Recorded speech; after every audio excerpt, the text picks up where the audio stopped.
Hello guys, welcome back once again in RoboJunk YouTube channel. In today's video, I'm going to cover a very important topic. How does transistor work at the switch? So as you can see in my screen, this is a circuit. I'm going to show you how to build this automatic street light circuit on the breadboard. And also I'm going to simulate the circuit. And afterwards, I will be explaining how this transistor is working in this circuit at the switch. So let's start the video. First, let me take all the components in the Tinkercad. I need one NPN transistor, one LDR, and two resistors and a battery. Let's take all the things. NPN transistor and basically breadboard. Yes, I took the breadboard. Still this. Yep. LED, resistor, 100 kilo ohm and one 330 ohm. 330 ohm resistor. Yes. Now photoresistor is also there. So LDR is also called photoresistor, so don't be confused.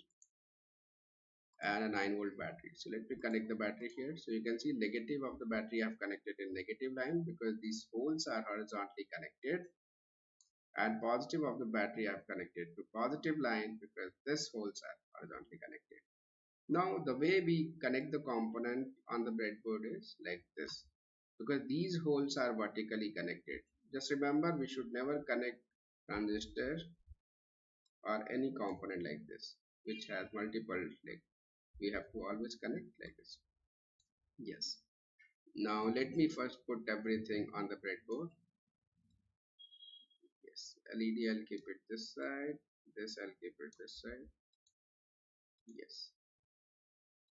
Resistor I'll connect later. Let's come back to the diagram. Okay. Let's start building the diagram on breadboard. Emitter is going to negative of the battery. Let's do that. Emitter is this one, you can see. Now these lines are vertically connected. You can connect to any one of the hole, either here, here, or here, or here. Emitter is negative, so you can see.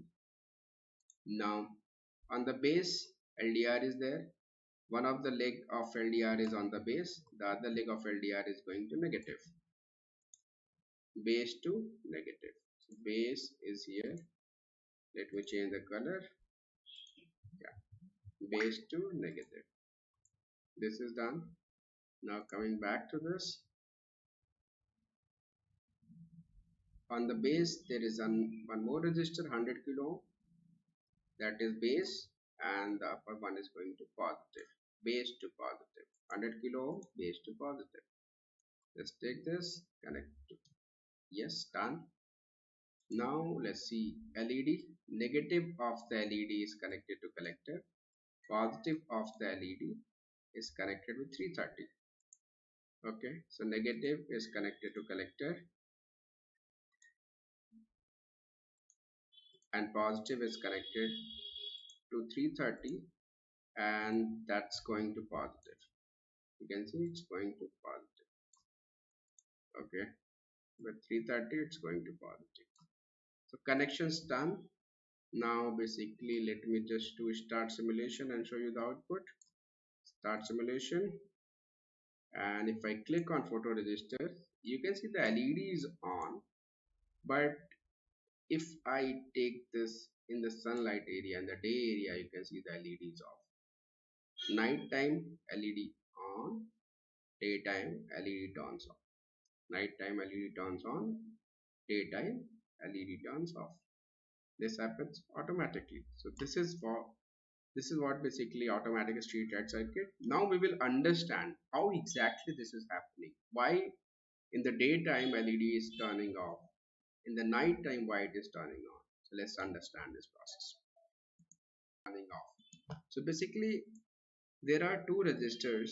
LDR is also resistor. LDR full form is light depending resistor, and it comes in different values. The value which we use here, it's 10 kilo ohm. In this circuit we use 10 kilo ohm by LDR, and then 100 kilo ohm is also a resistor. Okay, there are two resistors, and that two resistor will decide what is the output voltage at this point. And this combination is actually called potential divider, and for potential divider there is a formula. and the formula is V output. So V output is basically this particular point is called V out, output voltage basically. V out is output voltage. V out equal to V in into R2 by R1 plus R2.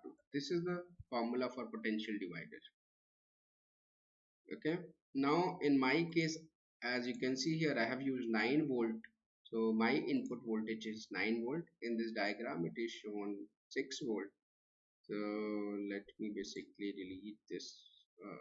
Let me make it 9 volt, actually 9 volt. Okay. So V output equal to 9 into, okay, so let's assume in the daytime the resistance of LDR becomes near to 0, and in the night time the resistance of LDR will be at max. So if the value is 10 kilo ohm, in the darkness the LDR value will be almost 10 kilo ohm, but in the daytime the value of LDR will be around 2 ohm, 10 ohm, 50 ohm. It's almost near to 0. Okay, first let's take daytime. So in the daytime, R2 is basically this LDR1. So R2 is, let's say, 2 ohm. I'm assuming it's a 2 ohm. R1 plus R2, so 100 plus 2, this is R1. 100 plus 2 is 102. Okay, so 9 into 2, 18, divide by 102. What will be the value? Let's see. 18 divided by 102.